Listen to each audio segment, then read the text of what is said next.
thing about living in a nomad, as a nomad in your vehicle, is that every day is about survival. It's about what you need to do to get to the end of the day and into the next day.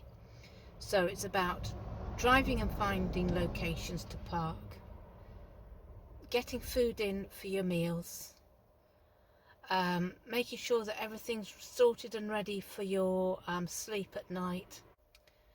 So finding your location where you're going to sleep at night. So every day you get through your day by making sure you've got things done and you're getting things done. For me, it's my reminders.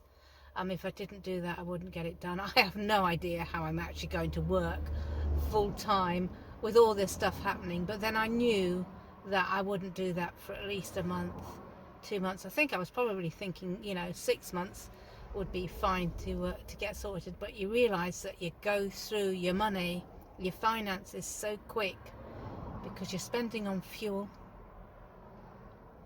like nothing. And then all of a sudden you realise that your tax and insurance is coming up, your car needs a new cam belt, all these things are suddenly piling on you, and you're thinking, I haven't got a job. So this is the stage I'm at the moment. So that is one thing. When I book my stay at the hotel, at the room, and go there, I will spend the evening on my laptop trying to sort out my jobs and how I'm going to do them. So that is a premiere, the first thing, or the top of my list right now of the things that I've got to do is I've got to make sure that I'm getting money in. And at the moment, I think £500 a month I will survive on very well. Now, when I lived in a flat, it was over 1,000 a month. So if I can cut that down and live on 500 a month and earn my 500 a month, I should be a happy bunny. I really don't need a flat or place to live. I love my car. I love this life that I lead. I know I moan, but then part of being on YouTube is to explain to you the good and the bad. If I just told you all good and you didn't learn about the bad, if it was something you're looking at doing yourself, you'd probably go off and do it without thinking. But you do have to think about this.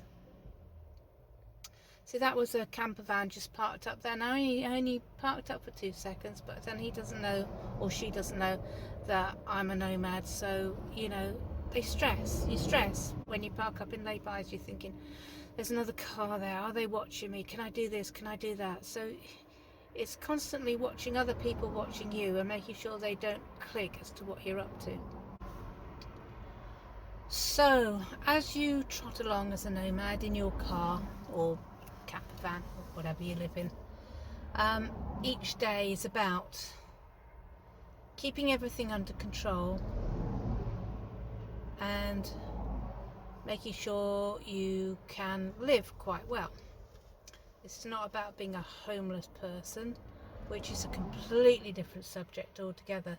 So if you're watching this and you think I'm a homeless person, I'm not at the moment. I'm houseless. So as I go through my day-to-day life, I have to make decisions about how to spend my money, how to save it, and what I need to do. Now, I have memos now about everything. In fact, my Howie phone, as I call it, he has Reminder Bob on there that goes off almost every 5 minutes with something that's reminding me what I need to do. Sorry, it was a bit of a rock. My Howie phone reminding me what to do throughout the day. And I need this. I used to have this in my flat, but I need this more now that I'm on the road.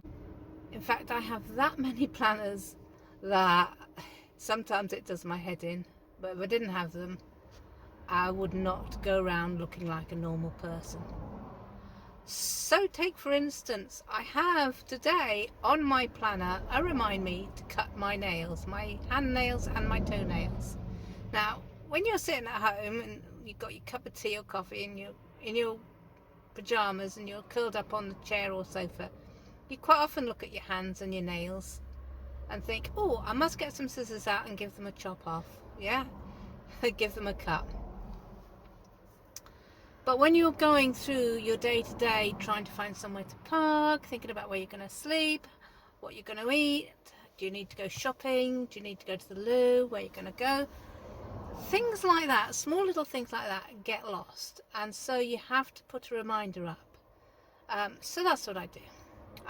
I see my hand, or I've taken my socks off and I think, God, they're getting long. And so on goes the reminder, and that doesn't get cleared away until I've done it. So I put it on snooze, or I extend it to the next day or the next day, but it doesn't get dismissed or closed off until it's done. There are times as a nomad when everything all of a sudden just gets on top of you, like you've got too many dirty clothes, your car needs a good clean, you feel untidy, unclean, perhaps your clothes are too creased where they've been folded wrong. All of a sudden you feel it could be a week or it could be a couple of weeks.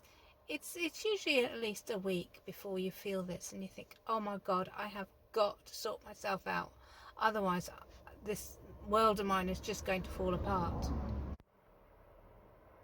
So if you're thinking of becoming a nomad, you have to think very carefully about it.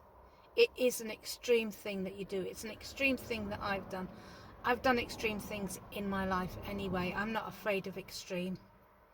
I only go into curl up and die, or go into complete breakdown when something happens that I can't deal with, such as when my car breaks down. Whenever that happens, whenever that's going to happen, the indicator was a small thing, the battery is a slightly bigger thing. There's going to come a time when it's going to be something bigger, and I'm going to have to deal with that. And that's my only really, really massive breakdown, because I don't have the money to do a major sort out if I have some catastrophe happen. So that's why we drive as carefully as we can, and I try to watch over her. I have a reminder on my phone that reminds me to care for Lexi. That's my car, and I keep that beeping through the day, every 3 or 4 hours, just to remind me that, am I driving her carefully? Have I monitored her, her heat, her everything that I need to, the tyres, everything like that? Am I keeping her monitored?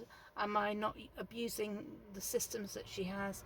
All those sorts of things. So she is my home, and I have to look after her as if I was living in a house where the roof needs doing, or the bathroom needs sorting, or pipes need doing. So you have to look after your home.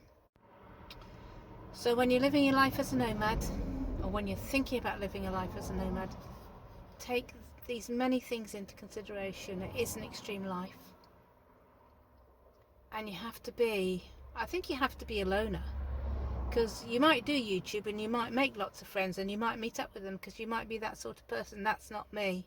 I've seen an advert by one of the YouTubers of a car meetup, but I've watched them in America, and I've thought, would not like to be there.